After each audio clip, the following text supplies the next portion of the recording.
Hello doctors. तो आज का हमारा टॉपिक है टाइप्स ऑफ नेक्रोसिस। इससे प्रीवियस लेक्चर में मैंने आपको समझाया था कि नेक्रोसिस क्या होती है, नेक्रोसिस के दौरान सेल के अंदर क्या मॉर्फोलॉजिकल चेंजेस आते हैं और उन मॉर्फोलॉजिकल चेंजेस के पीछे क्या मॉलिक्यूलर मैकेनिज्म है। ये सब कुछ मैंने प्रीवियस लेक्चर में डिस्कस किया था। अगर आप उस लेक्चर को देख लेंगे तो ये लेक्चर आपको और ज़्यादा अच्छे से समझ में आएगा। ठीक है, तो चलिए स्टार्ट करते हैं आज का topic, that is type of necrosis.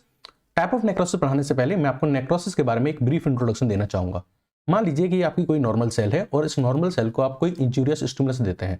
Injurious stimulus आप कैसे भी दे सकते हैं, मान लीजिए एक्सट्रीमली हॉट या एक्सट्रीमली कोल्ड चीज से टच करके दे सकते हैं, या फिर इलेक्ट्रिक शॉक से, या फिर केमिकल स्टिमुलस देके, यानी एसिड वगैरह टच करके, यानी किसी भी तरीके से आपने इस नॉर्मल सेल को क्या दी, इंजूरियस स्टिमुलस दी, जिससे इसके अंदर क्या हुआ, इरिवर्सिबल सेल इंजरी हो गई। क्या होगी, इस सेल के अंदर इरिवर्सिबल सेल इंजरी होगी। सेल के अंदर इरिवर्सिबल सेल इंजरी होने का यह मतलब होता है कि अब आप चाहे कुछ भी कर लीजिए, चाहे इस इंजूरियस स्टिमुलस को रिमूव कर दीजिए या फिर अदर कोई भी टेंट्रम कर लीजिए, अब ये जो सेल जिसके अंदर इरिवर्सिबल सेल इंजरी हुई है ये वापस अपनी नॉर्मल फिजियोलॉजिकल स्टेट में नहीं जा पाएगी। तो सर इसका क्या होगा, तो इस सेल की क्या होगी, अल्टीमेटली डेथ होगी। इस सेल की क्या होगी, अल्टीमेटली डेथ होगी।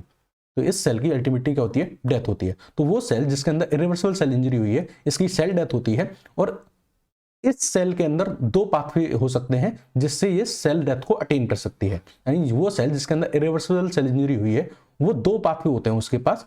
इन दो पाथवे से क्या होती है, इस सेल की डेथ होती है। एक पाथवे का नाम होता है नेक्रोसिस और दूसरे पाथवे का नाम होता है एपोप्टोसिस। सेल इन दोनों पाथवे में से किसी एक पाथवे को चूज करके सेल की क्या हो जाती है, डेथ हो जाती है। तो what is basically necrosis? It is a pathway of cell death. It is pathway of cell death in the cell death in cell which is going through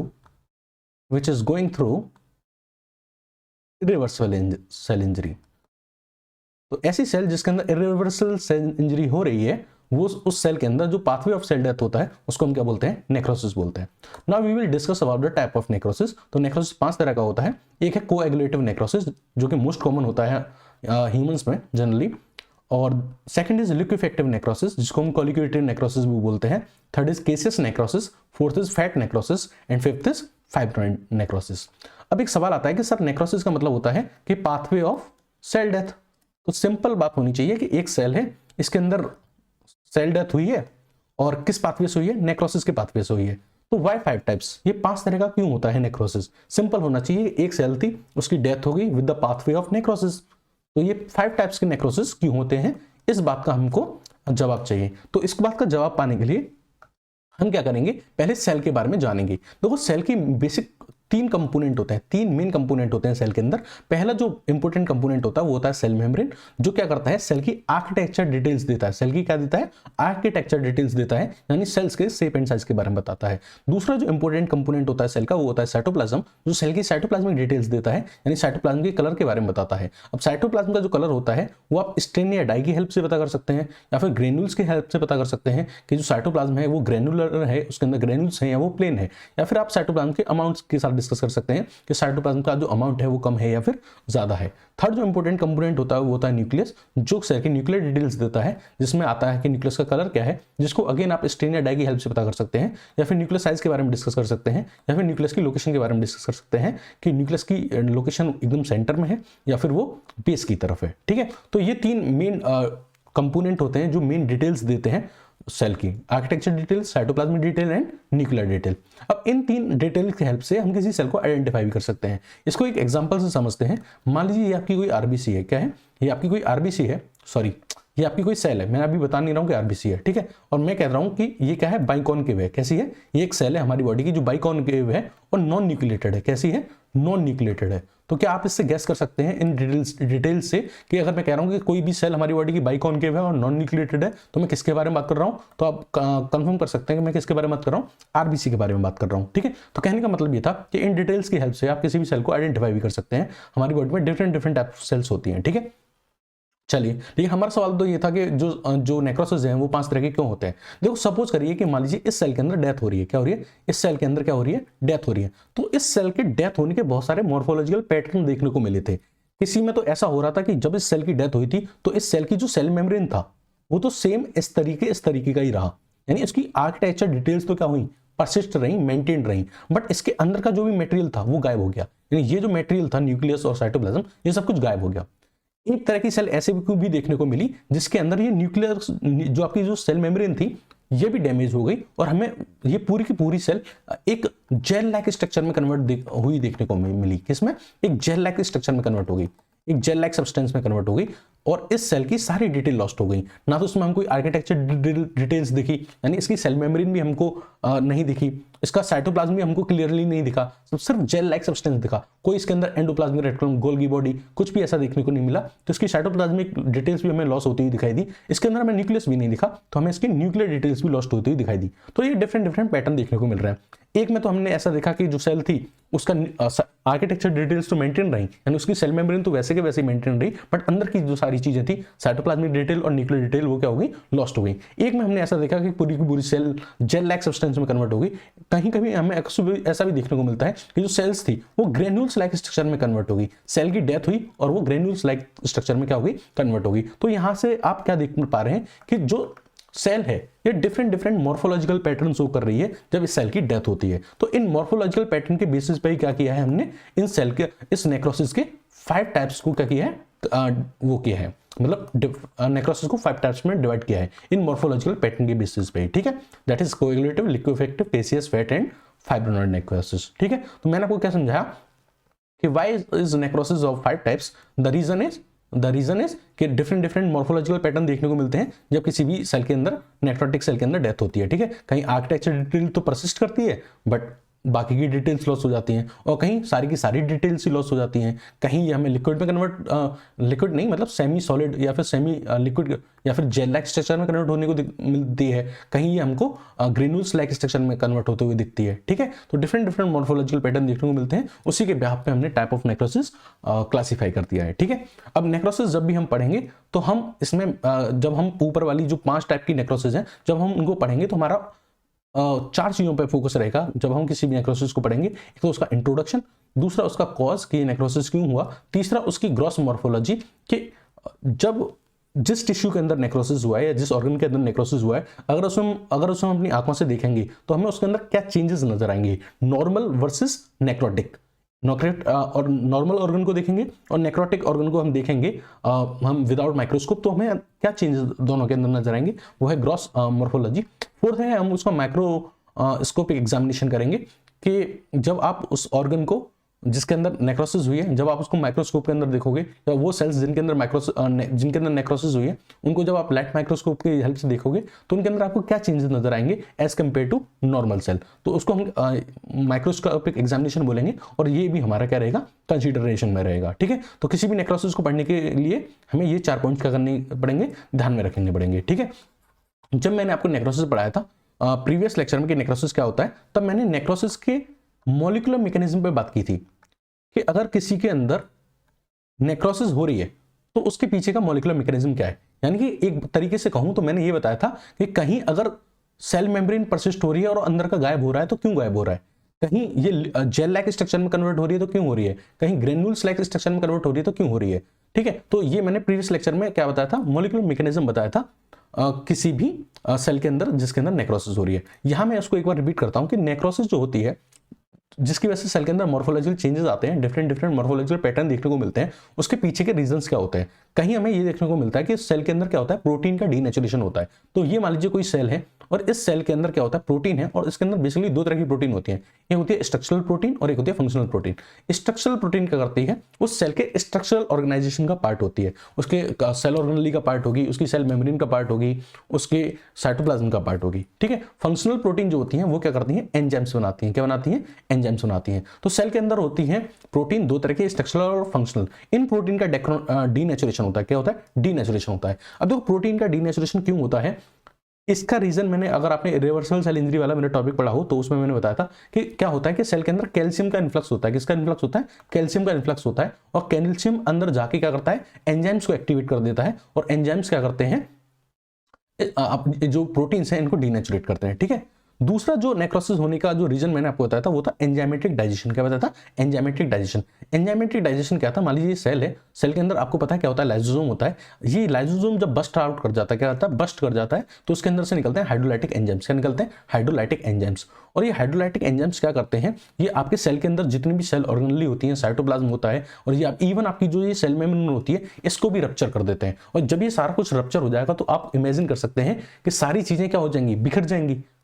सब कुछ किसमें कन्वर्ट हो जाएगा? जेल लाइक स्ट्रक्चर में convert हो जाएगा। किसमें?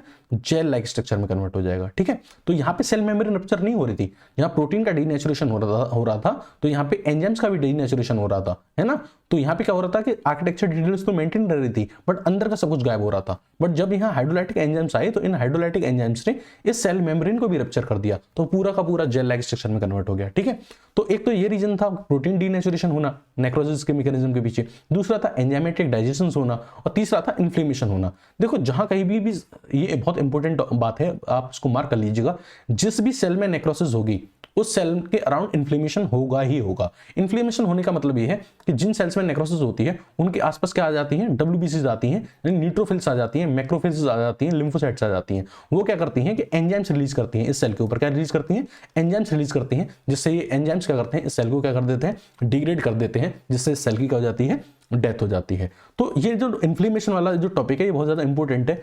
ये इन्फ्लेमेशन हमेशा जहां भी नेक्रोसिस होगी वहां इन्फ्लेमेशन होगा ही होगा, और यही डिफरेंस है नेक्रोसिस और एपोप्टोसिस में।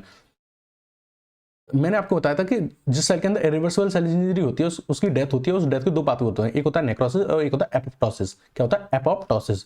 एपोप्टोसिस। ठीक है, अब इन दोनों में डिफरेंस क्या है? देखो जहां भी नेक्रोसिस होगी वहां इन्फ्लेमेशन होगा ही होगा, यानी वहां डब्ल्यूबीसीज वगैरह आएंगी ही आएंगी। बट जहां एपोप्टोसिस होता है वहां इन्फ्लेमेशन नहीं होता है, वहां इन्फ्लेमेशन नहीं होता है। यही बहुत इंपॉर्टेंट डिफरेंस है इन दोनों के बीच में। ठीक है, चलिए आगे बढ़ते हैं।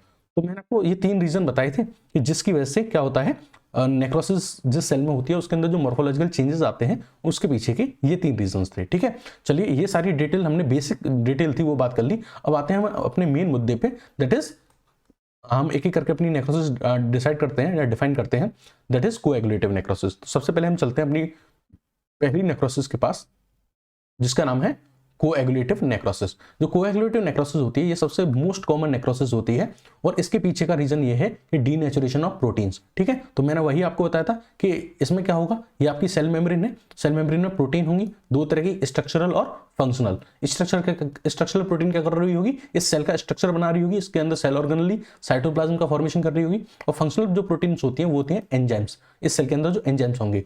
तो क्या होता है कोएगुलेटिव नेक्रोसिस के केस में प्रोटीन का डीनेचुरेशन हो जाता है, यानी इस स्ट्रक्चरल और फंक्शनल प्रोटीन का डीनेचुरेशन हो जाता है। और इसका रीजन मैंने बताया था क्यों होता है डीनेचुरेशन, क्योंकि कैल्शियम का इन्फ्लक्स हो जाता है, और कैल्शियम का इन्फ्लक्स होकर कुछ ऐसे एंजाइम्स एक्टिवेट हो जाते हैं जो क्या करते हैं? इन प्रोटीन्स को डिग्रेड कर देते हैं। तो होता क्या है कि सेल के अंदर का जितना भी कंपोनेंट होता है, यानी न्यूक्लियस और साइटोप्लाज्म जो भी चीज होती है सब कुछ डिग्रेड कर दी जाती है। क्या हो जाती है? सब कुछ डिग्रेड हो जाती है, क्योंकि किसकी वजह से? इन प्रोटीन के डीनेचुरेशन की वजह से। प्रोटीन के डीनेचुरेशन की वजह से अंदर का सारा जो मटेरियल होता है वो लॉस्ट हो जाता है। यानी कहने का ये मतलब है कि सेल की आर्किटेक्चर डिटेल्स तो मेंटेन रहती है, यानी सेल मेम्ब्रेन तो आपकी ऐसी मेंटेन रहेगी, बस अंदर का जो कंटेंट होगा वो डिसअपियर हो जाएगा, वो लॉस्ट हो जाएगा। यानी इस तरह की नेक्रोसिस में आपको क्या देखने को मिलता है कि आर्किटेक्चर डिटेल्स तो परसिस्ट करती हैं, वो तो एज इट इज रहेंगी, बट क्या होगा?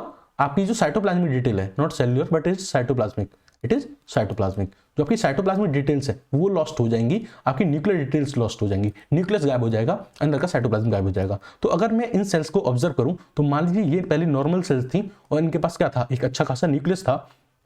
ठीक है, और इनके अंदर क्या भरा हुआ था? साइटोप्लाज्म भरा हुआ था। क्या भरा हुआ था? साइटोप्लाज्म भी भरा हुआ था। लेकिन जब इनके सेल के अंदर क्या हुई? नेक्रोसिस हुई। जब इन सेल्स के अंदर नेक्रोसिस हुई तो हमको क्या देखने को मिला कि ये सेल के अंदर का जो भी कंटेंट था वो गायब हो गया। कहने का मतलब ये हुआ कि इन सेल्स में अब आपको आर्किटेक्चरल डिटेल्स तो प्रेजेंट है, आर्किटेक्चर डिटेल तो प्रेजेंट है, जैसी इसकी शेप थी वैसी इसकी शेप है, cell membrane as it is है, बट आपको क्या देखने को मिला? साइटोप्लाज्मिक डिटेल्स जो थी वो लॉस्ट हो गई, कहीं भी साइटोप्लाज्म देखने को नहीं मिल रहा। न्यूक्लियर डिटेल्स थी वो भी क्या हो गई? लॉस्ट हो गई, कहीं भी न्यूक्लियस देखने को नहीं मिल रहा। तो अगर आप इन सेल्स को ऑब्जर्व करें तो क्या आपको ऐसा नहीं लग रहा कि घोस्ट लाइक अपीयरेंस आती है? ठीक है, घोस्ट, जैसे अगर आपने घोस्ट देखा हो तो वहां घोस्ट के पास क्या होता है? बस एक व्हाइट कपड़ा होता है, अंदर कुछ नहीं होता, सब कुछ गायब होता है। वैसे इनके पास ये कपड़ा है, मतलब आउटर डिटेल्स हैं बस, है ना, आर्किटेक्चर डिटेल्स है, अंदर का सब कुछ गायब है। तो जिन सेल्स के अंदर क्या होती है, कोएगुलेटिव नेक्रोसिस होती है, वो क्या देती है, घोस्ट सेल लाइक अपीयरेंस देती है। क्या देती है, घोस्ट सेल लाइक अपीयरेंस देती है। या फिर आप कहिए कि जब ये बहुत सारी लाइन में प्रेजेंट होती हैं, लाइंस में प्रेजेंट होती हैं ये सारी सेल, तो कैसी अपीयरेंस देती हैं, टॉम स्टोन लाइक अपीयरेंस देती हैं। क्या देती हैं, ये आपको देख रहा है टॉम स्टोन लाइक अपीयरेंस, ये टॉम स्टोन है जो आपको क्रिश्चियन ग्रेवयार्ड्स में देखने को मिलता है। तो इस तरह की जब ये घोस्ट सेल्स एकदम लाइंस में प्रेजेंट होती हैं, तो ये कैसी अपीयरेंस देती हैं आपको, टॉम स्टोन लाइक अपीयरेंस देती हैं। ठीक है, तो ये हॉलमार्क है। क्या है, हॉलमार्क है। हॉलमार्क मतलब ये इन्हीं के सिर्फ इसी के केस में देखने को मिलता है।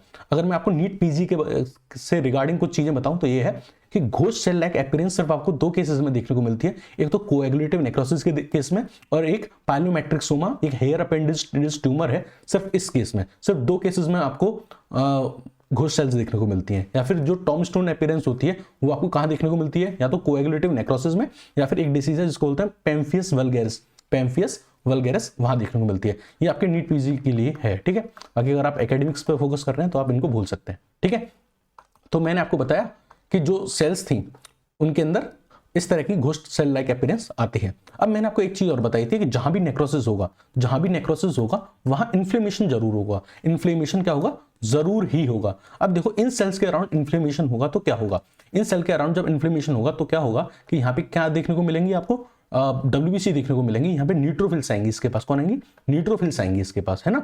और कौन कौन आएंगी, मैक्रोफेजेस भी आएंगी। यहाँ कौन कौन आएंगी, मैक्रोफेजेस भी आएंगी। अब न्यूट्रोफिल और मैक्रोफेज क्या करती हैं, इन सेल्स को डिग्रेड करती हैं। क्या करती हैं, इन सेल्स को डिग्रेड करती हैं, डाइजेस्ट करती हैं। ठीक है, एंजाइम्स रिलीज करके इन सेल्स को डिग्रेड कर देती हैं, डाइजेस्ट कर देती हैं। उसके बाद क्या होता है, जो आपकी जो मोनोसाइट्स और जो न्यूट्रोफिल्स है ये क्या करती हैं, एक स्पेशल टाइप ऑफ सेल्स को फॉर्म करती हैं जिनको हम बोलते हैं फाइब्रोब्लास्ट। क्या बोलते हैं, फाइब्रोब्लास्ट। तो ये बनाती हैं फाइब्रोब्लास्ट, यानी मैक्रोफेजेस और न्यूट्रोफिल्स फाइब्रोब्लास्ट नाम की सेल बनाती हैं। ये फाइब्रोब्लास्ट सेल्स क्या करती हैं, कोलेजन का फॉर्मेशन करती हैं। यहाँ पे किसका फॉर्मेशन करती हैं, कोलेजन का फॉर्मेशन करती हैं। तो वो एरिया जहां से सेल्स गायब हो गई थी, अब वहां पे क्या जमा हो जाएगा, किस चीज का डिपोजिशन हो जाएगा, कोलेजन फाइबर्स का। किसका, कोलेजन फाइबर्स का। तो इस जगह पे अब क्या डिपोजिट हो रहे हैं, कोलेजन फाइबर्स डिपोजिट हो रहे हैं। तो ऐसा नहीं हो गया कि एम्प्टी स्पेस क्रिएट होगा उस जगह पे, उस जगह पे अब क्या आ गए हैं, कोलेजन फाइबर्स आ गए। तो उससे क्या होगा कि आपका जो टिश्यू है उसका जो आर्किटेक्चर होगा वो मेंटेन रहेगा, वो प्रिजर्व रहेगा, क्योंकि जहां से सेल्स गायब हुई थी उस जगह पे जो कोलेजन फाइबर्स थे वो आके क्या हो गए, डिपॉजिट हो गए। तो आप टिश्यू को रिकॉग्नाइज कर सकते हैं, क्योंकि टिश्यू के अंदर चेंजेस नहीं देखने को मिलते हैं। टिश्यू का जो आर्किटेक्चर है वो क्या रहता है, मेंटेन रहता है। इतनी बात समझ में आ गई। चलो, मैंने आपको अब हम बात करते हैं अकरेंस, कि ये जो कोएगुलेटिव नेक्रोसिस होती है ये किसके अंदर पाई जाएगी। तो ये पाई जाती है बेसिकली सॉलिड ऑर्गन्स के अंदर, like kidney, like liver and like heart. ये कुछ सॉलिड ऑर्गन्स में नहीं भी पाई जाएगी, जैसे ब्रेन और पेनक्रियास। इनके अंदर इसलिए नहीं पाई जाती क्योंकि इनके अंदर एक दूसरी तरह की नेक्रोसिस पाई जाती है जिसको बोलते हैं लिक्विफेक्टिव नेक्रोसिस। इसका रीजन ये है क्योंकि इन ऑर्गन्स के अंदर हाइड्रोलाइटिक एंजाइम्स पाए जाते हैं। क्या पाए जाते हैं, हाइड्रोलाइटिक एंजाइम्स पाए जाते हैं। ठीक है, मैंने जब आपको नेक्रोसिस के पैटर्न पढ़ाए थे, नेक्रोसिस का बायोमोलिकुलर मैकेनिज्म पढ़ाया था, तो मैंने उसमें 3 रीजन बताए थे मॉर्फोलॉजिकल चेंजेस के। एक तो प्रोटीन डीनेचुरेशन, एक एंजाइमेटिक डाइजेशन, है ना, और एक इन्फ्लेमेशन, है ना। तो मैंने जब आपको कोएगुलेटिव नेक्रोसिस बताया था तो मैंने बताया था कोएगुलेटिव नेक्रोसिस में क्या होता है, प्रोटीन डीनेचुरेशन होता है। लेकिन जब आप इनके बारे में बात करेंगे, ब्रेन और पेनक्रियास के अंदर, तो इनके अंदर प्रोटीन डीनेचुरेशन तो होता है, इनके अंदर एंजाइमेटिक डाइजेशन भी होता है। यानी इनके अंदर क्या होता है कि सेल का जो लाइसोसोम है वो बस्ट कर जाता है, और वो बस्ट करके क्या करता है, पूरी की पूरी सेल को डिस्ट्रॉय कर देता है। यानी यहाँ इनके केस में ब्रेन और पेनक्रियास के केस में जो सेल की जो आर्किटेक्चर डिटेल्स भी होती है ना, वो भी नहीं बचती है।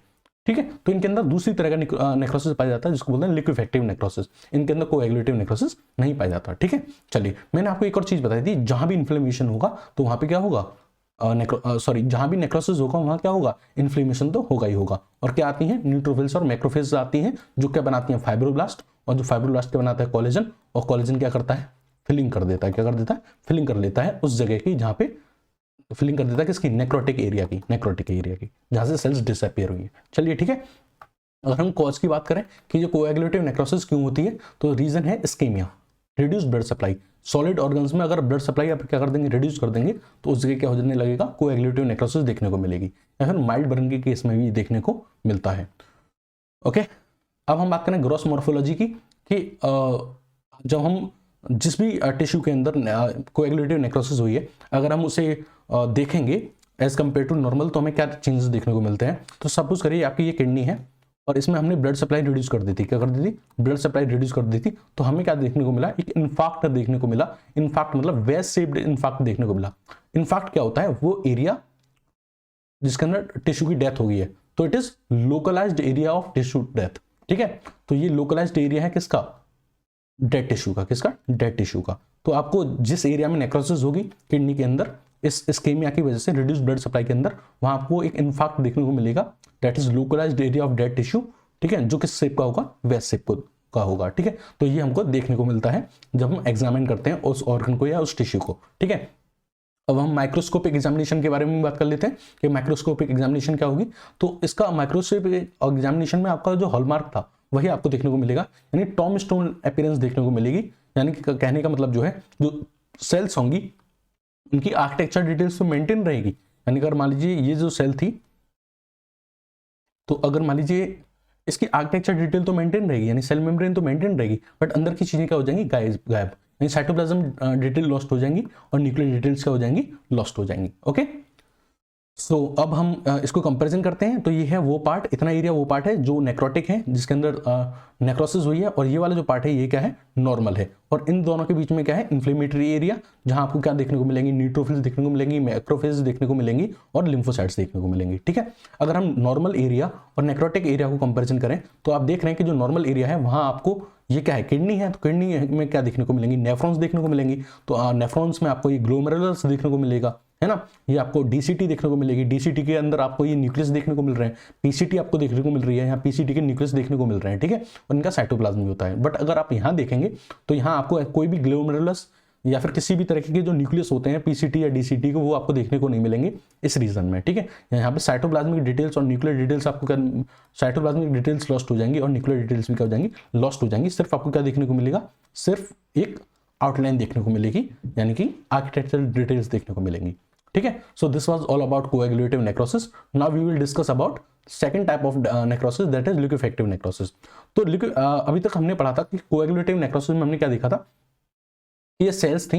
ठीक है, ये सेल्स थी, ये हम कोएगुलेटिव नेक्रोसिस की बात कर रहे हैं। हमने क्या देखा अब तक? ये सेल्स थी। ठीक है, इनके अंदर क्या हुआ था? साइटोप्लाज्म भरा हुआ था, है ना। इनके अंदर क्या हुई? कोएगुलेटिव नेक्रोसिस हुई। तो हमें क्या देखने को मिला? ये सेल का आर्किटेक्चर तो मेंटेन रहा, बट अंदर की चीजें गायब हो गई। और यहाँ क्या हो रहा था? प्रोटीन का डीनेचुरेशन हो रहा था। किसकी वजह से? प्रोटीन की डीनेचुरेशन की वजह से। जबकि हम बात करें लिक्विफेक्टिव नेक्रोसिस के केस में, तो लिक्विफेक्टिव नेक्रोसिस के केस में हमें क्या देखने को मिलता है कि मान लीजिए ये सेल्स हैं। क्या है? ये सेल्स हैं और ये इनका क्या है? न्यूक्लियस है, और इनके अंदर क्या भरा हुआ है? साइटोप्लाज्म भरा हुआ है। साइटोप्लाज्म भरा हुआ है। ठीक है, साइटोप्लाज्म भरा हुआ है। जब इनके अंदर लिक्विफेक्टिव नेक्रोसिस होती है तो क्या होता है कि ये पूरी की पूरी सेल्स किसमें कन्वर्ट हो जाती हैं? जेल लाइक स्ट्रक्चर में कन्वर्ट हो जाती हैं। किसमें? जेल। ठीक है, तो सेमी फ्लूइड, सेमी लिक्विड, यानी किसमें कन्वर्ट हो जाएंगी? जेल लाइक स्ट्रक्चर में। जेल लाइक स्ट्रक्चर में कन्वर्ट होंगी। यानी यहां आप देख पा रहे हैं, यहां सेल की आर्किटेक्चर डिटेल्स भी नहीं बची हैं। इस केस में क्या हो रहा था? इस ऊपर वाले केस में क्या हो रहा था कि आर्किटेक्चर डिटेल्स तो प्रेजेंट थी। और एक मिनट, यहां इस वाले केस में आर्किटेक्चर डिटेल्स तो प्रेजेंट थी, बट साइटोप्लाज्मिक डिटेल्स और न्यूक्लियर डिटेल्स ये लॉस्ट हो गई थी। ये लॉस्ट हो गई थी। बट यहां आप देख रहे हैं ना तो आर्किटेक्चर डिटेल्स है हमारे पास, कोई भी आपको सेल मेम्ब्रेन नहीं दिख रही, ना इसकी साइटोप्लाज्मिक डिटेल्स दिख रही हैं, आपको सेल ऑर्गेनेल भी नहीं कुछ दिख रही कुछ, ना यहाँ आपको न्यूक्लियर डिटेल्स दिख रही हैं, ना यहाँ आपको न्यूक्लियस वगैरह दिख रहा है। तो यहाँ तीनों ही डिटेल्स क्या हो जाती हैं? लॉस हो जाती हैं। अच्छा, इसके पीछे का रीजन क्या था? इसके पीछे का जो रीजन था, अगर हम उसकी बात करें तो मान लीजिए ये सेल थी, है ना। मान लीजिए सेल थी, सेल के अंदर क्या हो रहा था? एक तो यहाँ पे क्या हो रहा है? प्रोटीन का डीनेचुरेशन हो रहा है। यानी सेल के अंदर जो स्ट्रक्चरल प्रोटीन है और फंक्शनल प्रोटीन है, उनका क्या हो रहा है?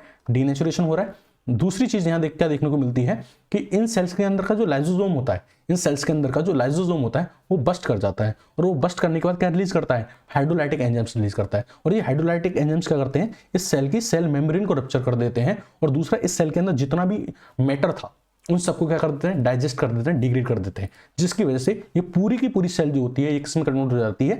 किसमें कन्वर्ट हो जाती है? इस जेल लाइक स्ट्रक्चर में कन्वर्ट हो जाती है। बात समझ में आई? तो यहाँ क्या देखने को मिलता है? स्ट्रक्चरल प्रोटीन का डीनेचुरेशन देखने को मिलता है, और क्या होता है? एंजाइमेटिक डाइजेशन होता है। जो लाइसोसोम होता है वो हाइड्रोलाइटिक एंजाइम्स रिलीज करके ऑटोलाइसिस कर देता है। क्या कर देता है? ऑटोलाइसिस कर देता है। ठीक है, तीसरा मैंने आपको बताया था कि जहां भी जहां भी नेक्रोसिस होगी वहां इन्फ्लेमेशन जरूर होगा, और इन्फ्लेमेशन जरूर होगा तो यहाँ WBC आती हैं। WBC में यहाँ कौन आएगा, न्यूट्रोफिल्स आएंगी और मैक्रोफेजेस आएंगी। क्या आएंगी, न्यूट्रोफिल्स और मैक्रोफेजेस यहाँ आपको देखने को मिलेंगी, और वो क्या करेंगी, वो भी एंजाइम्स रिलीज करेंगी। क्या करेंगी, एंजाइम्स रिलीज करेंगी, और इस सेल को क्या कर देंगी, डाइजेस्ट करेंगी और डिग्रेड करेंगी, और डिग्रेड करके इसको किस में कन्वर्ट कर देंगी, जेल लाइक स्ट्रक्चर में कन्वर्ट कर देंगी। ठीक है, तो यहाँ पे क्या है, liquid liquid gel gel like structure क्या हो जाएगा, डिपॉजिट हो जाएगा। क्या हो जाएगा, डिपॉजिट हो जाएगा। ओके, तो यहाँ पे क्या देखने को मिल रहा है कि हेटेरोलाइसिस भी देखने को मिल रही है। WBC और मैक्रोफेजेस एंजाइम्स रिलीज कर रही हैं और सेल को डिग्रेड करके जेल लाइक स्ट्रक्चर में कन्वर्ट हो रही हैं, कर रही हैं। ठीक है, तो ठीक है, यहाँ पे क्या होता है, हाइड्रोलाइटिक एंजाइम्स करते हैं, टिश्यू का डिग्रेडेशन कर देते हैं और सेमी फ्लूइड मटेरियल में कन्वर्ट कर देते हैं। यहाँ सेल की तीनों डिटेल लॉस हो जाती है, आर्किटेक्चर, साइटोप्लाज्मिक और न्यूक्लियर। बात समझ में आ गई। अब एक बात बताओ, जो टिश्यू था वो जेल लाइक स्ट्रक्चर में कन्वर्ट हो गया, तो क्या यहाँ टिश्यू का आर्किटेक्चर प्रिजर्व रहेगा, यहाँ टिश्यू का आर्किटेक्चर प्रिजर्व नहीं रहेगा, क्योंकि जब टिश्यू जेल लाइक सब्सटेंस में कन्वर्ट हो जाएगा, तो मान लीजिए कोई सॉलिड टिश्यू था और वो जेल लाइक स्ट्रक्चर में कन्वर्ट हो गया, तो कहां उसका आर्किटेक्चर मेंटेन रहा, तो यहाँ आर्किटेक्चर डिटेल्स प्रिजर्व नहीं रह पाती हैं। देखो होता क्या है, यहाँ भी फाइब्रोब्लास्ट रिलीज होती हैं, ऐसा नहीं कि यहाँ फाइब्रोब्लास्ट रिलीज नहीं होती, यहाँ भी फाइब्रोब्लास्ट रिलीज होती हैं। ये भी कोलेजन बनाने की कोशिश करती हैं। किसका बनाने की कोशिश करती हैं, कोलेजन बनाने की कोशिश करती हैं यहाँ पे। लेकिन दिक्कत क्या है कि यहाँ पर रेट ऑफ डीनेचुरेशन जो है, रेट ऑफ डीनेचुरेशन है वो बहुत ज्यादा है रेट ऑफ रिपेयरिंग से। किससे, रेट ऑफ रिपेयरिंग से।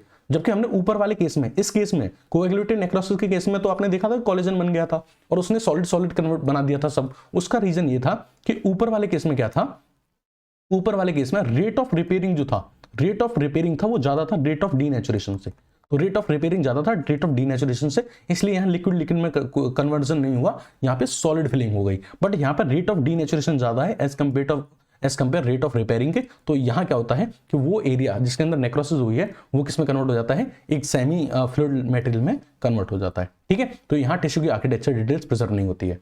बात करें अकरेंस की कि लिक्विफेक्टिव नेक्रोसिस कहाँ पाया जाता है, तो ये आपके सेंट्रल नर्वस सिस्टम में पाया जाता है। कहाँ, सेंट्रल नर्वस सिस्टम में, यानी स्पेशली ब्रेन्स वगैरह में, इसमें ब्रेन वगैरह में या फिर आपकी पेनक्रियाज में पाया जाता है। ठीक है, क्योंकि ये जो ऑर्गन्स होते हैं, इनकी जो सेल्स होती हैं वो हाइड्रोलाइटिक एंजाइम्स रिच होती हैं। मैंने आपको बताया था कि जहां भी नेक्रोसिस होगी वहां आपको इन्फ्लेमेशन जरूर देखने को मिलेगा, और आपको यहाँ पर न्यूट्रोफिल्स, मैक्रोफेजेस और ब्लड कैपिलरीज भी आपको इस एरिया में देखने को मिलती हैं। इतनी बात समझ में आ गई आपको, इतनी बात समझ में आ गई। ओके, क्लियर है।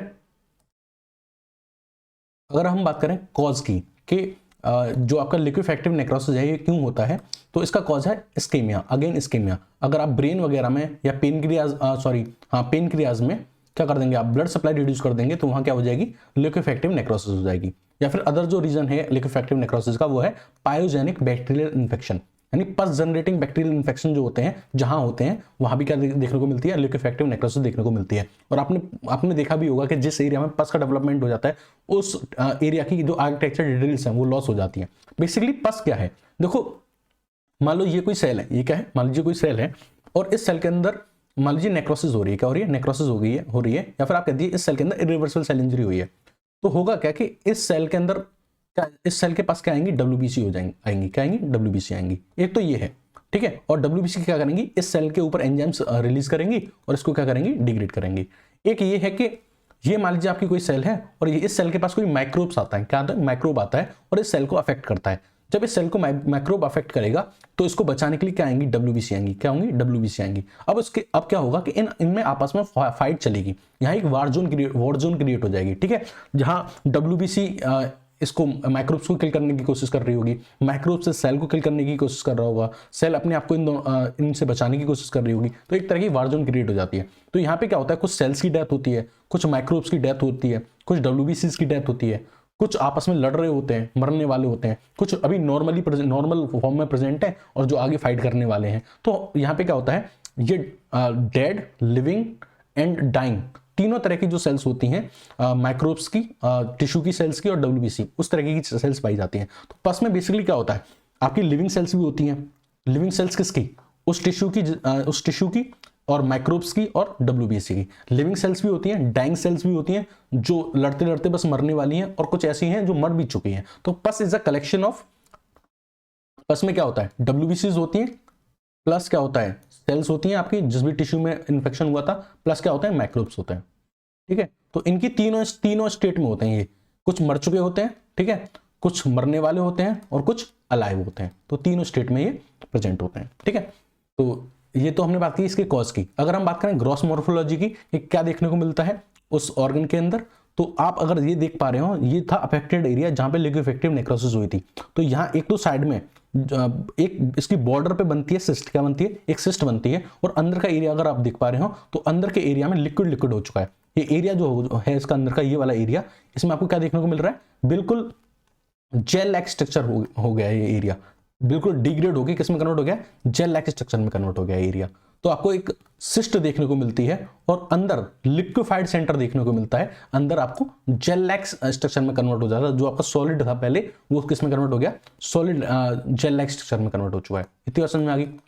तो जो आपका नेक्रोटिक एरिया था उसके अंदर एक कैविटी देखने को मिलती है, और उस कैविटी में आपको क्या देखने को मिलते हैं, बैक्टीरियाज देखने को मिलते हैं, न्यूट्रोफिल्स देखने को मिलती हैं, और उस टिश्यू का या उन सेल्स का डेब्रिस देखने को मिलता है, मलबा देखने को मिलता है। ठीक है, ओके, इतनी बात क्लियर है। चलिए अब आगे बात करें माइक्रोस्कोपिक अपीयरेंस की। तो माइक्रोस्कोपिक अपीयरेंस की बात करें तो ये ब्रेन में पाया जा रहा था, है ना, ब्रेन में पाया जा रहा था। तो हमने ब्रेन का क्या किया, एग्जामिनेशन किया। तो ये वाला जो एरिया था ये तो था नेक्रोटिक एरिया, क्या था, नेक्रोटिक एरिया, है ना, जिसके अंदर नेक्रोसिस हुई है। ये था आपका नॉर्मल एरिया, है ना, और ये था इन दोनों के बीच का जंक्शन। ठीक है, जंक्शन में हमको इन्फ्लेमेशन देखने को मिलता है, इन्फ्लेमेशन देखने को मिलता है तो हमें क्या देखने को मिलेंगी, WBCs वगैरह देखने को मिलेंगी, और क्या देखने को मिलेंगी, मैक्रोफेजेस वगैरह देखने को मिलेंगी, और लिम्फोसाइट्स वगैरह देखने को मिलेंगी। ठीक है, इन दोनों के जंक्शन के बीच में। अब अगर आप कंपैरिजन करें नेक्रोटिक एरिया और नॉर्मल एरिया के बीच में, तो नॉर्मल एरिया में अगर ये ब्रेन का पार्ट है तो यहाँ के आपको न्यूरॉन्स देखने को मिल रही हैं, क्या आपको सपोर्टिंग सेल ओलिगोडेंड्रोसाइट्स देखने को मिल रही है। ठीक है, लेकिन क्या यहाँ पे आपको कोई न्यूरॉन देखने को मिल रही है, या क्या यहाँ पे आपको कोई ओलिगोडेंड्रोसाइट देखने को मिल रही है, नहीं, कुछ भी देखने को नहीं मिल रहा है। यानी कि यहाँ पे कोई डिटेल, सारी डिटेल लॉस हो गई है, architecture detail, cytoplasmic detail, nuclear detail, सब कुछ लॉस्ट हो चुका है। बस तुमको एक मलबा दिख रहा है, एक जेल लाइक स्ट्रक्चर दिख रहा है यहाँ पे, है ना, यहाँ पे क्लियर सेल्स दिख रही हैं। ठीक है, बात समझ में आ गई। तो ये था माइक्रोस्कोपिक अपीयरेंस ऑफ लिक्विफेक्टिव नेक्रोसिस। अब हम चलते हैं अपनी तीसरी थर्ड नेक्रोसिस की तरफ, that is caseous necrosis, that is caseous necrosis. तो देखो केसियस वर्ड का जो मतलब होता है वो ग्रीक में वो होता है चीज लाइक। क्या होता है, चीज लाइक। अब देखो ऐसा इसमें क्यों बोला गया है, क्योंकि जिस भी टिश्यू के अंदर केसियस नेक्रोसिस हमको देखने को मिलती है तो उसकी अपीयरेंस कैसी हो जाती है, चीज लाइक अपीयरेंस हो जाती है। कैसी, उस टिश्यू की अपीयरेंस कैसी हो जाती है, चीज लाइक अपीयरेंस हो जाती है उसकी। अगर मैं आपको इसको डायग्राम से दिखाना चाहूं तो ये मैंने एक बाउल में क्या ले रखा है, चीज ले रखा है। एक बाउल में क्या है, ये चीज है, ठीक है, ग्रेनुलर चीज है, और यहाँ ये आपके लंग्स हैं, ये क्या है, लंग्स हैं। इन लंग्स के अंदर यहाँ पे क्या हुई है, ये केसियस नेक्रोसिस हुई है। क्या हुई है, केसियस नेक्रोसिस। तो आप यहाँ से रिजेंबल कर पा रहे हैं। केसियस नेक्रोसिस जो होती है वो किसकी तरह दिखती है, जिस भी टिश्यू के अंदर केसियस नेक्रोसिस होती है वो किसकी तरह दिखती है, चीज की तरह दिखती है, ड्राई ग्रेनुलर चीज की तरह दिखती है। इसलिए हम केसियस नेक्रोसिस को क्या बोलते हैं, इसका जो नाम है केसियस नेक्रोसिस वो इसी बेसिस पे पड़ा है कि चीज लाइक, कैसा, चीज लाइक। ठीक है, चलिए अब केसियस नेक्रोसिस में होता क्या है बेसिकली वो समझिए। तो अब तक हम जो पढ़ते आए हुए हैं पहले वो डिस्कस कर लें। पहले पढ़ा था हमने केसियस नेक्रोसिस, सबसे पहले हमने पढ़ा था कोएगुलेटिव नेक्रोसिस। कोएगुलेटिव नेक्रोसिस में हमने क्या पढ़ा, सेल थी, है ना, साइटोप्लाज्म था अच्छा खासा भरा हुआ, है ना। जब इसके अंदर नेक्रोसिस हुई तो हमें क्या मिला, बस आर्किटेक्चर डिटेल्स मिली हमको, है ना, बाकी तो सब कुछ लॉस्ट हो गया। साइटोप्लाज्मिक डिटेल और न्यूक्लियर डिटेल क्या हो गई, लॉस्ट हो गई। उसके बाद हमने क्या पढ़ा, सेकंड क्या पढ़ा था, लिक्विफेक्टिव नेक्रोसिस, है ना। तो उसके अंदर ये हमारी नॉर्मल सेल्स थी, है ना, ये न्यूक्लियस स्पिकुलस था, और इसके अंदर ये साइटोप्लाज्म वगैरह था, है ना, सब कुछ साइटोप्लाज्म वगैरह था, और ये सब किसमें कन्वर्ट हो गया था, बिल्कुल जेल लाइक में, किसमें, जेल लाइक, किसमें कन्वर्ट हो गया था, जेल लाइक स्ट्रक्चर में कन्वर्ट हो गया था। और यहाँ पे तीनों डिटेल लॉस हो गई थी, आर्किटेक्चर डिटेल्स, साइटोप्लाज्मिक डिटेल्स और न्यूक्लियर डिटेल, तीनों लॉस्ट हो गई थी। अच्छा, तीसरा हमको केसियस नेक्रोसिस देखने को मिल रहा है। यहाँ ये आपकी नॉर्मल सेल्स थी। यहाँ पे क्या होता है कि ये जो आपकी नॉर्मल सेल्स होती हैं ये किसमें कन्वर्ट हो जाती हैं, ये कन्वर्ट हो जाती हैं किसके अंदर, ग्रेन्यूल्स लाइक स्ट्रक्चर के अंदर। यानी ये जो सेल्स है ना ये डिग्रेड करके ग्रेन्यूल्स लाइक स्ट्रक्चर में कन्वर्ट हो जाती हैं, किसमें, ग्रेन्यूल्स डेब्रिस में। ठीक है, यानी कुछ तो ग्रेन्यूल्स बन जाते हैं और कुछ में क्या देखने को मिलता है, इसके अराउंड क्या देखने को मिलता है, थोड़ा सा डेब्रिस, जेली डेब्रिस, यानी ग्रेन्यूल्स देखने को मिलते हैं और जेली डेब्रिस देखने को मिलता है सराउंडिंग में, इस तरीके से। इतनी बात समझ में आ रही है, ग्रेन्यूल्स और जेली डेब्रिस देखने को मिलता है। तो यहाँ जो सेल्स होती है ये तो आपकी नॉर्मल सेल्स हैं, ये किस में कन्वर्ट हो रही हैं, ग्रेनुलर डेब्रिस में कन्वर्ट हो रही हैं। ठीक है, ग्रेनुलर डेब्रिस में कन्वर्ट हो रही हैं। तो यहां भी आप देख रहे हैं कि पहले तो इस तरीके का आर्किटेक्चर था, पहले तो इस तरह का आर्किटेक्चर था, लेकिन अब तो नहीं है वैसे आर्किटेक्चर, तो आर्किटेक्चर डिटेल्स भी लॉस्ट हो रही हैं, ठीक है। यहाँ भी साइटोप्लाज्मिक डिटेल्स लॉस हो रही हैं, साइटोप्लाज्मिक डिटेल्स भी लॉस हो रही हैं। तीसरा आपको क्या देखने को मिलता है कि न्यूक्लियर डिटेल, यहाँ न्यूक्लियस भी ढंग से देखने को नहीं मिल रहा, तो न्यूक्लियर डिटेल भी क्या हो रही है, लॉस्ट हो रही है। इतनी बात समझ में आ गई आपको।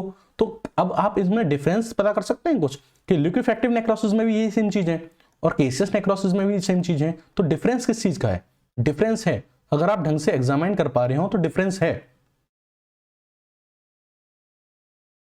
ऐसे देखिए क्या डिफरेंस है, ये देखिएगा, यहां ये किस में कन्वर्ट हो रहा था, जेल लाइक में, और यहां ये किस में कन्वर्ट हो रहा है, ग्रेन्यूल्स लाइक में। किसमें, ग्रेन्यूल्स लाइक में। तो ये डिफरेंस है कि लिक्विफैक्टिव नेक्रोसिस में जो आपकी सेल्स होती हैं वो किसमें कन्वर्ट होती हैं, जेल लाइक स्ट्रक्चर में कन्वर्ट होती हैं, जबकि केसियस नेक्रोसिस में आपकी जो सेल्स होती हैं वो ग्रेन्यूल्स लाइक स्ट्रक्चर में कन्वर्ट होती है। बात समझ में आ गई, बात समझ में आ गई।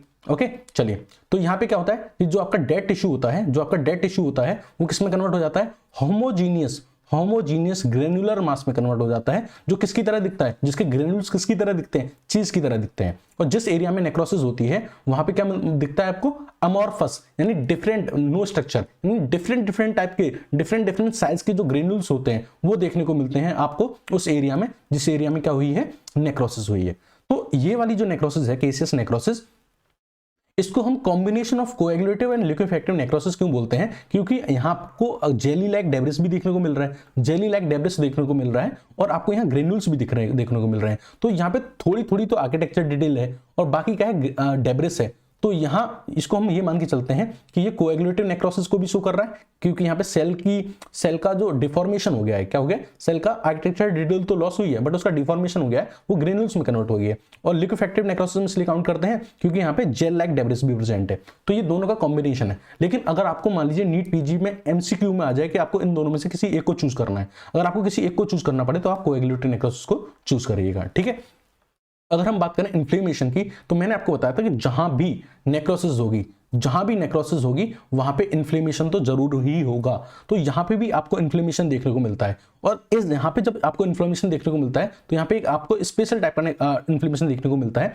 यहां पे आपको देखने को मिलती है इथमॉइड सेल्स, क्या देखने को मिलती है, इथमॉइड सेल्स देखने को मिलती हैं, और जियांट सेल देखने को मिलती हैं। अभी इथमॉइड सेल्स और जियांट सेल्स क्या है, बेसिकली इथमॉइड सेल्स जो है आपकी, ये क्या है, it is proliferation of system is not working fine, just 1 second, proliferation of macrophages। तो इथमॉइड सेल ये क्या है, इथमॉइड सेल्स, तो ये क्या है, proliferation of macrophages। तो मैक्रोफेज जो होती हैं वो प्रोलिफरेट करके क्या बनाती हैं, इथमॉइड सेल्स बनाती हैं, जो इसका इन्फ्लेमेशन शो करता है। दूसरा, ये जो इथमॉइड सेल्स होती हैं ये ज्वाइन करके एक बड़ी सेल्स बनाती हैं जिनको हम बोलते हैं जियांट सेल। क्या बोलते हैं, जियांट सेल। तो जियांट सेल, ठीक है। तो इनके अंदर भी इन्फ्लेमेशन प्रेजेंट होता है, बट यहाँ इन्फ्लेमेशन में हमें कौन सी सेल्स देखने को मिलती हैं, यहाँ इन्फ्लेमेशन में हमको इथमॉइड सेल्स देखने को मिलती हैं और हमको जियांट सेल देखने को मिलती है, ठीक है। और इस तरीके का इन्फ्लेमेशन जिसमें हमें इथमॉइड सेल्स और जियांट सेल देखने को मिलती है उसे हम बोलते हैं ग्रेनुलोमेटस इन्फ्लेमेशन। क्या बोलते हैं, ग्रेनुलोमेटस इन्फ्लेमेशन बोलते हैं। ओके,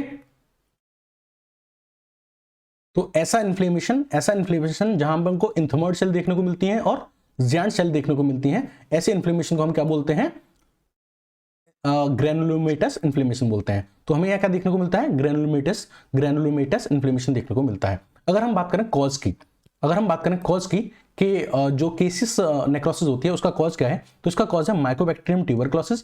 टीबी के पेशेंट्स में हमें ये देखने को मिलती है। दूसरा, सिफिलिस के केसेस में हमको देखने को मिलती है। कुछ फंगल इन्फेक्शंस में हमको देखने को मिलती है caseous necrosis, like histoplasmosis and coccidioidomycosis. इतनी बात समझ में आ गई आपको, इतनी बात समझ में आ गई। चलिए अब हम बात करते हैं इसकी ग्रॉस मॉर्फोलॉजी के बारे में। बात करते हैं कि आपको जो पेशेंट होगा, अगर आप उसकी ग्रॉस मॉर्फोलॉजी एग्जामिन करेंगे तो आपको वहां क्या देखने को मिलेगा। ओके, यहां तो समझ में आ रहा है सबको। तो ग्रॉस मॉर्फोलॉजी के लिए हम क्या करते हैं, एक टीबी का पेशेंट है, उसके लंग्स को एग्जामिन करते हैं। तो ये आप सामने आपके आगे लंग्स है। कैसे पता चला लंग्स है, एक तो आप इसका स्ट्रक्चर देख पा रहे हैं, it is resembling to the lungs. Other thing that is कि इसके अंदर हमको एयर सैक्स देखने को मिलते हैं। क्या मिलते हैं, एयर सैक्स देखने को मिलते हैं। तो उसकी हेल्प से हम पता करते हैं ये क्या है, लंग्स हैं आपके, ठीक है। अब एक टीबी का पेशेंट है, उसके लंग्स को हम क्या कर रहे हैं, एग्जामाइन कर रहे हैं। तो यहाँ आपको हमको देखने को मिलती है कि इसका जो ये वाला एरिया है इसमें चीजी अपीयरेंस आ रही है, चीज लाइक अपीयरेंस आ रही है, ठीक है। तो ये क्या है, इस एरिया में क्या हुई है, नेक्रोसिस हुई है। अब जिस एरिया में नेक्रोसिस हुई है वो किसकी तरह रिजेंबल कर रहा है, ड्राई चीज की तरह रिजेंबल कर रहा है, वो सॉफ्ट दिख रहा है पार्ट, ग्रेनुलर दिख रहा है और किस कैसा दिख रहा है, येलोइश कलर का दिख रहा है, ठीक है। अब ये चीजी अपीयरेंस क्यों आती है, what is the reason behind this cheesy appearance. Reason क्या है कि जो आपका टीबी का जो बैक्टीरिया है इसकी जो सेल वॉल्स होती हैं, क्या होती हैं, सेल वॉल्स होती हैं, उनके अंदर पाया जाता है लिपोपॉलीसेकेराइड। क्या पाया जाता है, लिपोपॉलीसेकेराइड। तो जब ये टीबी का जो बैक्टीरिया है वहां डिग्रेड करता है, जब इसकी फाइट चलती है WBCs के साथ या हमारी सेल्स के साथ, तो वहां इसका डिस्ट्रक्शन होता है, वहां इसकी डेथ होती है। और जब डेथ होती है तो इसके अंदर की जो सेल वॉल के अंदर जो लिपोपॉलीसेकेराइड होता है वो फैलता है, और उस लिपोपॉलीसेकेराइड की वजह से हमको क्या देखने को मिलता है, दिस चीजी अपीयरेंस देखने को मिलती है। इतनी बात समझ में आ गई आपको। तो ये क्या था, ये था आपकी ग्रॉस मॉर्फोलॉजी। अगर हम माइक्रोस्कोप के अपीयरेंस देखें तो माइक्रोस्कोपिक अपीयरेंस देखने के लिए हम लेते हैं किसी भी एक लिम्फ नोड को, और लिम्फ नोड के अंदर हम ये वाला जो एरिया है ये है नेक्रोटिक एरिया। ये क्या है, नेक्रोटिक एरिया है, नेक्रोटिक एरिया है। और ये वाला जो एरिया है वो क्या है, नॉर्मल एरिया है। ये क्या है, नॉर्मल एरिया है, कोई भी डिसीज नहीं हुई है, ठीक है। और ये इन दोनों के बीच का क्या है, इन्फ्लेमेटरी पार्ट है। ये वाला जो पार्ट है ये क्या है, इन्फ्लेमेटरी पार्ट है। अब इन्फ्लेमेटरी पार्ट में आप देख रहे हैं कि ये आपको क्या देखने को मिल रही है, ज़ियान सेल देखने को मिल रही है, ज़ियान सेल देखने को मिल रही है। और ये जो आपको छोटी छोटी सेल्स जो आपको यहाँ देखने को मिल रही है ये क्या है, ये इथमॉइड सेल्स हैं। ये क्या है, इथमॉइड सेल्स हैं। These are basically ethmoid cells, है ना। और जो आपकी बड़ी बड़ी देखने को मिल रही है ये क्या है, ज़ियान सेल्स हैं। क्या है, ज़ियान सेल्स हैं। तो इस तरह के इन्फ्लेमेशन को हम क्या बोलते हैं, ग्रेनुलोमेटस इन्फ्लेमेशन, ग्रेनुलोमेटस इन्फ्लेमेशन बोलते हैं इस तरह के इन्फ्लेमेशन को, ठीक है। अच्छा, अब हम कंपैरिजन करें necrotic area versus normal area को। तो जो आपको नॉर्मल एरिया जो है लिम्फ नोड का, इसके अंदर आपको लिम्फ फॉलिकल्स देखने को मिलेंगे, आपको लिम्फ फॉलिकल्स देखने को मिलेंगे, उनके अंदर का न्यूक्लियस देखने को मिलेगा, उनके अंदर का साइटोप्लाज्म देखने को मिलेगा। बट अगर आप यहां देखें तो क्या कोई फॉलिकल्स, क्या कोई सेल्स, क्या कोई साइटोप्लाज्म, क्या कोई न्यूक्लियस आपको दिख रहा है, नहीं। यहाँ पे जो सेल्स हैं वो कंप्लीटली डिग्रेड कर चुकी हैं, कंप्लीटली डिग्रेड कर चुकी हैं। बस इनके छोटे छोटे ग्रेन्यूल्स देखने को मिलते हैं। क्या देखने को मिलते हैं, छोटे छोटे ग्रेन्यूल्स देखने को मिलते हैं। और सराउंडिंग में क्या देखने को मिलता है, सारा डेब्रिस देखने को मिलता है। क्या देखने को मिलता है, सारा डेब्रिस देखने को मिलता है। तो ग्रेनुलर डेब्रिस देखने को मिलता है हमें, ठीक है। और डिसइंटीग्रेटेड क्या देखने को मिलते हैं, न्यूक्लियाई देखने को मिलते हैं। तो this was the microscopic appearance of the cheesy necrosis, that is caseous necrosis. Okay, चलिए अब हम नेक्स्ट बात करते हैं अपनी नेक्स्ट नेक्रोसिस के बारे में, that is fat necrosis. Okay, तो फैट नेक्रोसिस जैसा ही आपका नाम बता रहा है कि फैट के अंदर नेक्रोसिस हुई है, तो ये कहाँ होगी फैट नेक्रोसिस, तो फैट नेक्रोसिस वहां होगी, उन एरियाज में होगी जो फैट रिच है, यानी वो एनाटॉमिकल लोकेशंस जो फैट रिच हैं, वहां पे क्या पाई जाएगी, फैट नेक्रोसिस पाई जाएगी। अब फैट कहाँ स्टोर होता है आपका, एडिपोज टिश्यू में। तो बेसिकली जब आपकी एडिपोज टिश्यू की डेथ होती है तो हम उसको क्या बोलते हैं, फैट नेक्रोसिस बोलते हैं। अब जब फैट नेक्रोसिस होता है तो हमें क्या देखने को मिलता है कि वो एडिपोज टिश्यू जहां पे फैट स्टोर था, वो फैट क्या हो जाता है, ब्रेक डाउन कर जाता है किसमें, फैटी एसिड्स में। और उन फैटी एसिड के साथ कौन रिएक्ट कर देता है, कैल्शियम रिएक्ट कर लेता है। और जब ये कैल्शियम रिएक्ट करता है तो ये क्या देता है, चॉकी व्हाइट अपीयरेंस देता है। क्या देता है, चॉकी व्हाइट अपीयरेंस आपको देता है। अच्छा, इस फैट नेक्रोसिस का रीजन क्या है, what is the reason behind fat necrosis. तो इसका अगर हम बात करें कि फैट आपका कहाँ का प्रेजेंट है, तो एक तो ब्रेस्ट में बहुत ज्यादा फैट प्रेजेंट होता है। तो अगर मान लीजिए कि कोई भी वूमेन है वो ग्राउंड में ट्रेवल कर रही है और बच्चे खेल रहे हैं और किसी ने फुटबॉल तेजी से हिट की और वो फीमेल के ब्रेस्ट में जाके लगी, तो ब्रेस्ट में क्या हुआ, उसके ट्रॉमा हुआ। तो उस ट्रॉमा की वजह से ब्रेस्ट के अंदर जो फैट था वो ब्रेक डाउन हो गया किसके अंदर, फैटी एसिड के अंदर, और उसके अंदर कैल्शियम कंबाइन होकर उसने क्या दी, चॉकी व्हाइट अपीयरेंस दी। तो वो उस एरिया में क्या हो जाएगा, नेक्रोसिस हो जाएगा। दूसरा, जो आपकी ये पेनक्रियाज होती हैं, ये सपोज करिए आपकी पेनक्रियाज हैं, पेनक्रियाज के अराउंड भी हमें क्या देखने को मिलता है, फैट देखने को मिलता है। तो पेनक्रियाज के अराउंड जो फैट होता है, अगर मान लीजिए इन पेनक्रियाज में क्या हो जाए, एक्यूट पेनक्रियाटाइटिस हो जाए, तो ये फैट भी क्या हो जाता है, डिग्रेड हो जाता है। तो कॉज जो हो सकते हैं वो हो सकता है एक्यूट पेनक्रियाटाइटिस, ठीक है, जिसकी वजह से जो पेनक्रियाज के अराउंड जो फैट होगा वो क्या हो जाएगा, डिग्रेड कर जाएगा, फैट नेक्रोसिस हो जाएगी। देखो ध्यान से सुनना एक बात को, अगर कोई पूछे पेनक्रियाज के अराउंड कौन सी नेक्रोसिस होती है, पेनक्रियाज के अराउंड, तो वो होती है फैट नेक्रोसिस। अगर लेकिन कोई पूछे पेनक्रियाज के अंदर कौन सी नेक्रोसिस होती है, तो दैट इज लिक्विफेक्टिव नेक्रोसिस। और मैंने आपको बताया था कि ब्रेन में और पेनक्रियाज में कौन सी नेक्रोसिस होती है, लिक्विफेक्टिव नेक्रोसिस होती है, क्योंकि ये क्या होते हैं, हाइड्रोलाइटिक एंजाइम्स रिच ऑर्गन्स होते हैं। बात समझ में आई, इतनी बात समझ में आई। मिजेंट्री में भी हमको देखने को मिलती है, जब आपकी मिजेंट्री क्या है, मिजेंट्री फोल्ड ऑफ पेरिटोनियम में है, जो आपके जो इंटरनल ऑर्गन्स हैं, लाइक स्टमक है, पेनक्रियाज हैं, स्मॉल इंटेस्टाइन है, लार्ज इंटेस्टाइन है, इनको सबको होल्ड करके जो आपकी पोस्टीरियर वॉल है आपकी एब्डोमेन की, वहां उसको उससे चिपकाए रखता है। तो अगर मिजेंट्री में भी इन्फ्लेमेशन देखने को मिल जाए तो मिजेंट्री के अंदर जो फैट होता है उसके अंदर भी यही होता है कि वो डिग्रेड कर जाता है फैटी एसिड में और उसके साथ कैल्शियम कंबाइन होकर क्या देता है, चॉकी वाइट अपीयरेंस देता है, और इसको हम क्या बोलते हैं, फैट नेक्रोसिस बोलते हैं। अगर आप इस डायग्राम में देख पा रहे होंगे तो इस डायग्राम में आप ये देख सकते हैं कि हाँ ये आपको चॉकी वाइट अपीयरेंस दिख रही है। ये चॉकी वाइट जो अपीयरेंस आपको दिख रही है ये किसकी है, किसकी वजह से है, फैट नेक्रोसिस की वजह से है। किसकी वजह से है, फैट नेक्रोसिस की वजह से है। इतनी बात समझ में आ गई आपको, यहां तक क्लियर है सब बच्चों को? कमेंट में बताइए जल्दी से क्लियर है कि नहीं। तो हमने ग्रॉस मोर्फोलॉजी देख ली थी, अब हम देखेंगे माइक्रोस्कोपिक अपीयरेंस। तो माइक्रोस्कोपिक अपीयरेंस जब हम देखेंगे तो ये वाला जो पार्ट है ये है मान लीजिए necrotic area, this is necrotic area and this is normal area, है ना। और इस नेक्रोटिक एरिया और नॉर्मल एरिया के बीच में ये क्या होता है, इन्फ्लेमेटरी एरिया। जो इन्फ्लेमेटरी एरिया है वो मिक्स्ड इन्फ्लेमेटरी सेल्स पाई जाएंगी, यहाँ पे न्यूट्रोफिल्स पाई जाएंगी, लिम्फोसाइट्स पाई जाएंगी और मैक्रोफेजेस वगैरह पाई जाएंगी। मैंने आपको बताया पांचों तरह की नेक्रोसिस में, ऑल 5 टाइप ऑफ नेक्रोसिस में इन्फ्लेमेशन तो होगा ही होगा, इन्फ्लेमेशन तो होगा ही होगा, क्योंकि ये फीचर है किसका, नेक्रोसिस का। नेक्रोसिस में इन्फ्लेमेशन होता है, एपोप्टोसिस में नहीं होता। अच्छा, माइक्रोस्कोपिक एग्जामिनेशन में आप क्या देख रहे हैं, जो सेल्स होती हैं वो फैट सेल्स जिनके अंदर नेक्रोसिस हुई है वो क्लाउडी अपीयरेंस देती हैं। क्या देती हैं, क्लाउडी अपीयरेंस देती हैं, क्लाउड लाइक अपीयरेंस देती हैं। तो वो फैट सेल्स जिनके अंदर नेक्रोसिस हुई है वो आपको क्या देंगी, क्लाउडी लाइक अपीयरेंस देंगी। कैसे देंगी, क्लाउडी लाइक अपीयरेंस, है ना। तो यहाँ पे क्लाउडी लाइक अपीयरेंस देख सकते हैं, जबकि जो यहाँ पे आपको प्रॉपर सेल्स दिखाई देंगी, है ना, प्रॉपर सेल्स दिखाई देंगी। तो नेक्रोटिक फैट सेल्स क्या देती हैं, क्लाउडी अपीयरेंस देती हैं, और किसके द्वारा सराउंड होती हैं, इन्फ्लेमेटरी एरिया के द्वारा। ओके, चलिए अब नेक्स्ट हम बात करते हैं अपने फाइब्रिनॉइड नेक्रोसिस के बारे में, जो हमारी लास्ट नेक्रोसिस है। ठीक है, तो this is our last necrosis, that is फाइब्रिनॉइड necrosis. चलिए कंटिन्यू करते हैं। अब फाइब्रिनॉइड नेक्रोसिस जो होती है वो कहाँ पाई जाती है और क्यों पाई जाती है ये समझते हैं। तो फाइब्रिनॉइड नेक्रोसिस जो होती है बेसिकली ये हमारी वॉल ऑफ ब्लड वेजल्स में पाई जाती है। किसमें, वॉल ऑफ ब्लड वेजल्स में, वॉल ऑफ ब्लड वेजल्स में पाई जाती है। और आपको पता है कि जो आपकी ब्लड वेजल्स होती हैं उनके मेनली 3 बाउंड्रीज होती हैं, मतलब 3 वॉल्स होती हैं आपकी ब्लड वेजल्स की।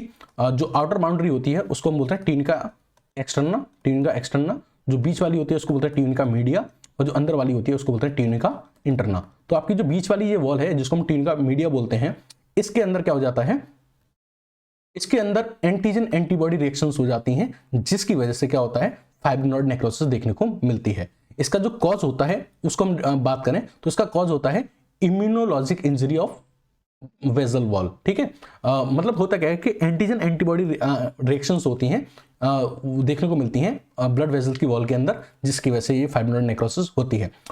इसका कॉज क्या हो सकता है, ऑटो इम्यून डिसीज हो सकती है। ऑटो इम्यून डिसीज मतलब ऐसी डिसीज जिसमें आपकी जो एंटीबॉडी है वो आपके ही एंटीजन के खिलाफ क्या कर देती हैं, लड़ाई छेड़ देती हैं। ठीक है, हाइपरटेंशन, हाई बीपी के केस में भी देखने को मिलता है, या फिर इम्यून कॉम्प्लेक्स वास्कुलाइटिस के केस में भी आपको देखने को मिलता है। ठीक है, इसकी वजह से क्या इफेक्ट आता है, इसकी वजह से क्या इफेक्ट आता है, तो उसको हम एक डायग्राम की हेल्प से समझेंगे। ठीक है, उसको हम एक डायग्राम की हेल्प से समझेंगे। तो ये ब्लड वेजल्स का डायग्राम है, इसकी हेल्प से हम समझते हैं। ठीक है, तो ये मान लीजिए ये क्या है, ल्यूमेन है, ये क्या है, ब्लड वेजल है ना। तो इसका ये ल्यूमेन वाला जो पार्ट है वो है। ल्यूमेन क्यों है, क्योंकि हमको रेड रेड दिख रहा है और इसके अंदर क्या है, आरबीसी है, इसलिए हमको रेड दिख रहा है। ठीक है, उसके बाद ये वाला जो आपका एरिया है ये है ट्यूनिका मीडिया वाला रीजन। ठीक है, ये है ट्यूनिका मीडिया वाला रीजन। अब इस ट्यूनिका मीडिया वाले रीजन में क्या होगी, नेक्रोसिस होगी, और यहाँ पे आपको क्या देखने को मिलेगी, नेक्रोसिस के बाद यहाँ पे आपको पिंक कलर का रिबन लाइक अपीयरेंस देखने को मिलती है। और वो ठीक है, pink colour ribbon like accumulation देखने को मिलता है आपका फाइब्रिन का। एक्चुअली यहाँ पे फाइब्रिन्स का डिपोजिशन होता है, किसका, फाइब्रिन्स का डिपोजिशन होता है इस एरिया में। इस एरिया में फाइब्रिन्स का डिपोजिशन देखने को मिलता है हमको। ठीक है, जिसको हम स्टेन की हेल्प से पता कर सकते हैं। तो इस आपकी फाइब्रिनॉइड नेक्रोसिस में क्या होता है कि जो आपका ट्यूनिका मीडिया वाला पार्ट जो है, आपकी ब्लड वेजल्स का जो ट्यूनिका मीडिया वाला जो पार्ट है, उस ट्यूनिका मीडिया वाले पार्ट में हमको फाइब्रिन्स का डिपोजिशन देखने को मिलता है। किसका, फाइब्रिन्स का डिपोजिशन देखने को मिलता है। ठीक है, तो this was all about फाइब्रिनॉइड necrosis. ठीक है, यहां तक आपको कोई डाउट, हमने ऑल 5 टाइप ऑफ नेक्रोसिस को डिस्कस कर लिया है। यहाँ आपको इन्फ्लेमेशन भी देखने को मिलेगा। अगर आप सोच रहे हैं इन्फ्लेमेशन इसमें नहीं है, इसमें भी इन्फ्लेमेशन है। ये जो एरिया है ना, ये वाला, ये इन्फ्लेमेटरी एरिया है। क्या है, इन्फ्लेमेटरी एरिया है। यहाँ पे WBC प्लेटलेट्स वगैरह सब देखने को मिलती हैं। Okay, so this was all about फाइब्रिनॉइड necrosis. Okay, अब हम एक कंपैरिजन देख लें, एक शॉर्ट क्विक रिवीजन देख लें इन सबका। ओके, तो यहां हम क्या करेंगे, हम ऑल 5 टाइप ऑफ नेक्रोसिस को क्विकली रिवाइज करेंगे। ठीक है, सबसे पहले हम बात करते हैं, ये हमारी 5 टाइप ऑफ नेक्रोसिस थी, all 5 type of necrosis. Okay हम इनको क्या करेंगे, क्विकली रिवाइज करेंगे। तो पहला है हमारा कोएगुलेटिव नेक्रोसिस। हमने उसमें पढ़ा था कि सेल की आर्किटेक्चर डिटेल्स तो प्रेजेंट रहती हैं बट अंदर का सब कुछ क्या हो जाता है, गायब हो जाता है। ठीक है, तो आर्किटेक्चर डिटेल प्रेजेंट है बट साइटोप्लाज्मिक डिटेल और न्यूक्लियर डिटेल क्या हो जाती है, लॉस्ट हो जाती है। ठीक है, दूसरा था लिक्विफेक्टिव नेक्रोसिस, जिसमें जो सेल्स थी वो किसमें कन्वर्ट हो जा रही थी, जेल लाइक स्ट्रक्चर में कन्वर्ट हो जा रही थी। ठीक है, और यहाँ भी आर्किटेक्चर डिटेल्स लॉस्ट हो रही थी, साइटोप्लाज्मिक डिटेल भी लॉस्ट हो रही थी और न्यूक्लियर डिटेल भी लॉस्ट हो जा रही थी, और सेल किसमें कन्वर्ट हो रही थी, जेल लाइक स्ट्रक्चर में। थर्ड इज केसियस, इसमें क्या हो रहा था कि ग्रेन्यूल्स डेब्रिस में कन्वर्ट हो रहा था। क्या हो रहा था, जो आपकी सेल्स थी वो ग्रेनुलर डेब्रिस में कन्वर्ट हो रही थी। ठीक है, यहाँ भी आर्किटेक्चर डिटेल लॉस हो रही है, साइटोप्लाज्मिक डिटेल लॉस हो रही है और न्यूक्लियर डिटेल्स भी लॉस हो रही है, और जो आपकी सेल्स हैं वो ग्रेनुलर डेब्रिस में कन्वर्ट हो रही है। फैट नेक्रोसिस कहाँ पाई जाएगी, वो एरिया जो फैट रिच है लाइक ब्रीस्ट। ठीक है, और फाइब्रिन नेक्रोसिस कहाँ पाई जाती है, आपके ब्लड वेजल्स में, और भी कहाँ पे, ट्यूनिका मीडिया के अंदर। कॉज की बात करें तो कोएगुलेटिव नेक्रोसिस का जो कॉज था वो था ischaemia of solid organs like kidney, like heart. ठीक है, but it is absent in brain and pancreas. अच्छा, लिक्विफेक्टिव का example ischaemia in brain and pancreas, या फिर पाइथोजेनिक बैक्टीरियल इन्फेक्शन के केस में। ठीक है, अच्छा, कॉज ऑफ केसेस नेक्रोसिस के बारे में बात करें तो टीबी के पेशेंट में, सिफिलिस में, और फंगल इन्फेक्शन लाइक हिस्टोप्लाज्मोसिस। ठीक है, फैट नेक्रोसिस किसकी वजह से होती है, या तो ब्रीस्ट में ट्रॉमा हो जाए, या फिर पेनक्रियाज में एक्यूट पेनक्रियाटिस हो जाए, या फिर आपकी मेजेंट्री में इन्फ्लेमेशन हो जाए। फाइब्रोइड नेक्रोसिस का केसेस का रीजन क्या था, ऑटो इम्यून डिसीजेज थी और वास्कुलाइटिस। ठीक है, या फिर हाइपरटेंशन, बीपी इंक्रीज होने की वजह से। ठीक है, अगर हम बात करें ग्रॉस मॉर्फोलॉजी के बारे में, क्या क्या चेंजेस देखने को मिलते हैं, कोएगुलेटिव नेक्रोसिस के केस में आपको दिखता है कि जिस एरिया में नेक्रोसिस हुई है वो येलो कलर का हो जाता है, थोड़ा स्वेलन हो जाता है, और वहां पे एक वेस्ट शेप का इन्फाक्ट नजर आता है। यहाँ आप देख रहे हैं ये वेस्ट शेप का इन्फाक्ट नजर आ रहा है आपको। ठीक है, ये किडनी का डायग्राम है। ठीक है, किडनी में ये इस एरिया में केसेस नेक्रोसिस हुई थी तो आपको यहाँ वेस्ट शेप इन्फाक्ट देखने को मिला। अच्छा, बात करें सेल्स के अंदर, तो सेल्स के अंदर आपको टॉम्बस्टोन अपीयरेंस देखने को मिलती है, घोस्ट सेल मिलती है। क्या मिलती है, घोस्ट सेल्स देखने को मिलती हैं। वहीं अगर लिक्विफेक्टिव नेक्रोसिस के बारे में बात करें तो सारा कुछ किस में कन्वर्ट हो जाता है, लिक्विड लाइक सब्सटेंस में कन्वर्ट हो जाता है। ये जो एरिया था ये तो सेरिब्रम, और सेरिब्रम में मान लीजिए आपको यहाँ क्या हुई थी, लिक्विफेक्टिव नेक्रोसिस, तो यहाँ बन गई थी क्या, एक सिस्ट, और सिस्ट के अंदर क्या था, लिक्विड। पूरा जो एरिया था, पूरा जो पार्ट था, जो सॉलिड पार्ट था, वो डैमेज होके यहाँ जेल में, एक जेल सब्सटेंस, जेल में कन्वर्ट हो गया था। ठीक है, कैविटी बन जाती है और उसमें डेब्रिस प्रेजेंट होता है, liquid debris, gel like debris present होता है। ठीक है, केसियस नेक्रोसिस में आपको क्या देखने को मिलता है कि वो जो ऑर्गन होता है उसके अंदर ड्राई चीज लाइक अपीयरेंस आती है। ठीक है, और ग्रेनुलोमेटस इन्फ्लेमेशन देखने को मिलता है, इथमॉइड सेल्स और जायंट सेल देखने को मिलती है ना, और ये चीज लाइक अपीयरेंस दिखती है ऑर्गन के अंदर। ओके, नाउ फैट नेक्रोसिस के बारे में बात करें तो मैंने बताया था चॉकी वाइट अपीयरेंस देखने को मिलती है, क्योंकि जो फैट होता है वो फैटी एसिड में कन्वर्ट हो जाता है और वो कैल्शियम के साथ रिएक्ट करता है। क्लाउडी अपीयरेंस देखने को मिलती है सेल्स के अंदर। ठीक है, माइक्रोस्कोपिक एग्जामिनेशन में। जबकि हम फाइब्रोइड नेक्रोसिस के बारे में बात करें तो मैंने आपको बताया था फाइब्रिन लाइक डिपोजिशन हो जाता है कहाँ, ट्यूनिका मीडिया के अंदर। सो this was all about type of necrosis. कैसा लगा वीडियो, कमेंट सेक्शन में बताइएगा। Thank you and have a nice day.